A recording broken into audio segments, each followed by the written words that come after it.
Oi pessoal, eu sou a Laura, faço Engenharia Química na UFTM, faço parte da TRIEC, que é a empresa júnior da Engenharia Química da UFTM, e ingressei na TRIEC agora em 2023. Hoje a gente vai falar sobre as reais aplicações da transferência de massa.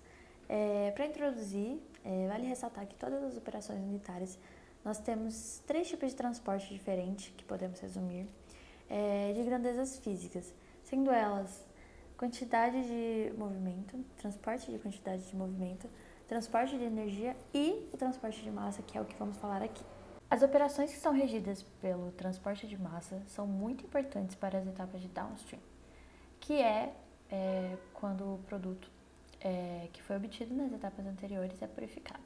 Basicamente, a transferência de massa é um fenômeno onde uma matéria de um determinado composto se desloca de fases gasosas, líquidas ou sólidas para fases também gasosas, líquidas ou sólidas. De acordo com a lei de Fick, que é uma lei que resume a transferência de massa, a força motriz da transferência de massa é o gradiente de concentração.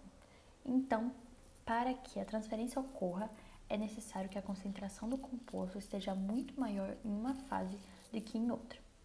E para exemplificar toda essa teoria, trouxemos algumas aplicações à indústria de hoje em dia. Olá, meu nome é Ana Bárbara Serck, faço parte da TRIEC e hoje eu vou vir aqui explicar como funcionam as torres de absorção, que também são conhecidas como lavadores de gás. As torres de absorção utilizam transferência de massa para retirar contaminantes de gases que são emitidos nas fases primárias e secundárias de um processo industrial. Um exemplo bastante utilizado dentro da empresa é o Haber-Bosch, que é para a produção de amônia. Nele é necessário remover o gás carbônico presente no vapor da síntese e, para isso, o vapor é colocado em contracorrente com uma solução de amina. Como a concentração de CO2 é maior na fase vapor do que na fase líquida, o gás carbônico tende a se deslocar para dentro da solução de amina. Com isso, para encontrar um equilíbrio termodinâmico, assim purificando o gás. Agora eu vou falar sobre a dispersão, que é uma operação que utiliza a transferência de massa de uma fase líquida, que é chamada de adsorbato, para a superfície de uma fase sólida, que é chamada de adsorvente. E esse processo visa eliminar contaminantes de uma solução líquida.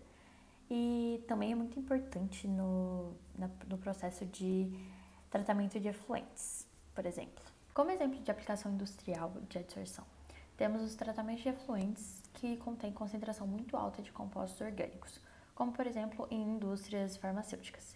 Nesse caso é utilizado o carvão ativado como adsorvente e como a concentração de compostos orgânicos são maiores, tende a ir para a superfície do carvão ativado e assim reduz a matéria orgânica do líquido efluente. Além desse exemplo, também temos a purificação de ar e a catálise heterogênea. Agora eu irei explicar um pouquinho sobre o processo de lixiviação, que é considerado uma operação unitária inversa da adsorção. Enquanto na adsorção a transferência de massa ocorre da fase líquida para a fase sólida, na lixiviação ocorre da fase sólida para a fase líquida, assim gerando uma solução que pode ser novamente purificada por outro processo. E, sem dúvidas, a lixiviação é um dos processos mais utilizados dentro da indústria de alimento, por ser amplamente utilizada na extração de óleos vegetais, como o óleo de soja. E, nesse caso, o óleo de soja, a gente pega os grãos de soja, que são colocados em contato por meio de diversos estágios em solução com hexano. O óleo de soja presente em grande concentração nos grãos tende a se deslocar para dentro do solvente, formando uma solução de óleo de soja mais hexano. Assim, o hexano é posteriormente recuperado por evaporação e condensação. E aí, gostou da temática? Caso tenha se interessado, pode entrar em contato com os nossos consultores para tirar dúvidas e trocarmos mais ideias.